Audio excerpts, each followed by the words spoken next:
Hey everybody, welcome to week 10 Dynamic Enterprise Services Inc. Computer Memory Market Upgrade DRAM, Dynamic Random Access Memory. So this week we're going to do things slightly different. We're going to get slightly more detail oriented for you fellas and ladies. Just go over the standard market price, where it is and why it is where it is today. So we're going to take you behind the scenes a little bit today and kind of go over a chart that I created here.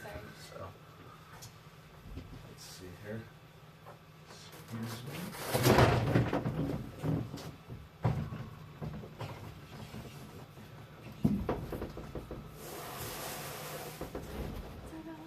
That's what that was made out of the whole time. All right, so got my ruler here. All right, so we have some important colors here. We have blue being DDR3, red being DDR4, green being 4 gig, and 8 gig DDR3 registered specifically. So this chart is made out of the 12 weeks of our show, and one of the reasons why we structured the show around this 12 weeks was because Chinese New Year happened, and historically, the last 10 years I've been in the business, Chinese New Year's always goes up, and it's a very healthy market and a great time to be in the business. So also to the left of the chart, we have $1 million marker, just to kind of give you an idea on the price range. So let's start off with DDR3, and actually if you saw it a couple months before Chinese New Year, people really started speculating, so you would actually seen the price much lower and a nice big wave up here. So actually there was a huge influx of supply right in the middle of Chinese New Year. However, the demand, it did not decrease proportionally to the amount of supply that was let out on the market. So even though the price came down, there was a lot of supply. So it was a great time for people in the business to make money. So as you can see here, weeks 3, 4, 5, 6, the price dropped. People started choking a little bit. Right here we had a root canal. I literally did have a root canal today. And finally it finished off today, which in my forecast opinion is going to be the lowest in the next month because it's the end of Q2. And a lot of publicly traded companies are just trying to recuperate profits. Some of the mid-level memory companies are just trying to convert memory into money in the bank to show all their investors how good of a job they did.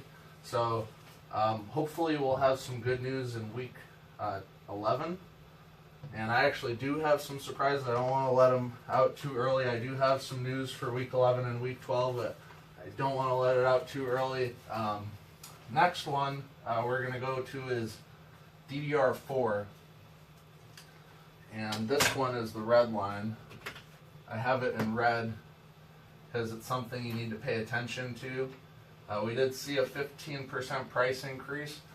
For a state-of-the-art technology, a 15% price increase is, I mean, that says something. That's like Samsung only made X amount, and now they're going to the high-tech companies to the highest bidder. It's a great situation because tech companies are paying in most instances more than they should, but Samsung has control. Samsung Hynix, they have a little bit of brotherly, sisterly control there, if you will. Somewhat of a fraternized coopetition, cooperative competition there. So as you can see, the price is stable though.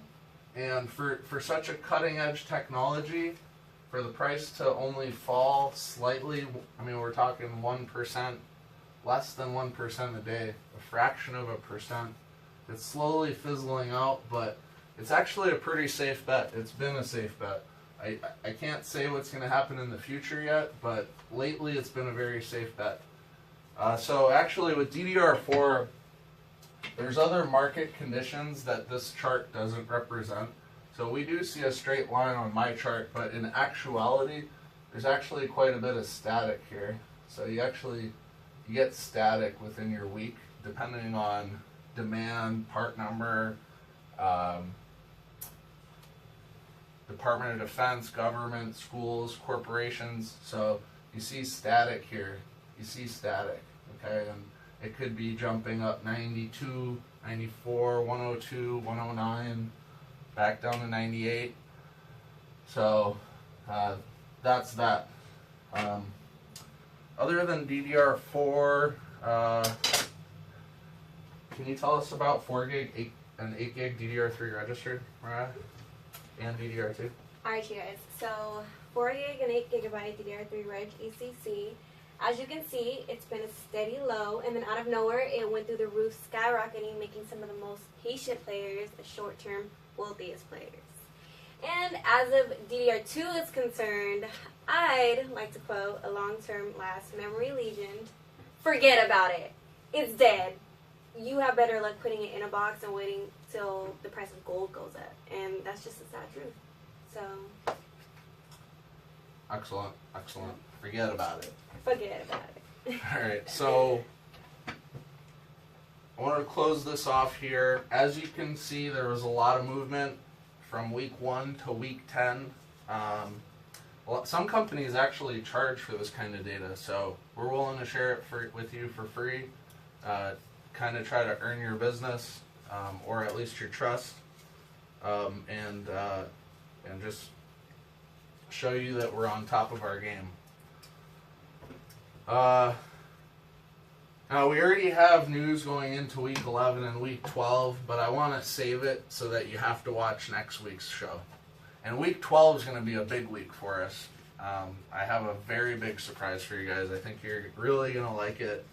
But for the most part, the market's doing really well. This is very healthy. I mean, if you have 3 investments and you own these 3 stocks and you're buying and selling it and making a profit as you go, you're looking really good here. We're not seeing any significant decreases.